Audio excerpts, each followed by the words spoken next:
Hey, quick question. Have you ever wondered, how do I actually hear from God? You're not alone, and yes, you can hear Him.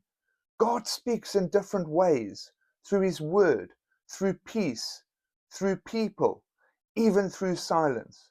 John 10:27 says, "My sheep hear my voice, and I know them, and they follow me." But here's the key: you have to be still. We're so often distracted by noise, social media, stress, opinions, that we miss His whisper. Start by spending just 5 to 10 minutes a day reading scripture and sitting in quiet.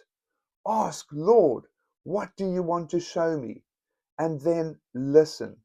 God's voice brings clarity, not confusion, peace, not pressure, conviction, not condemnation. Learning to hear God takes time, but He wants to speak to you. You don't need to be perfect, just present. If this encouraged you today, then type listening and drop it in the chat. God bless you.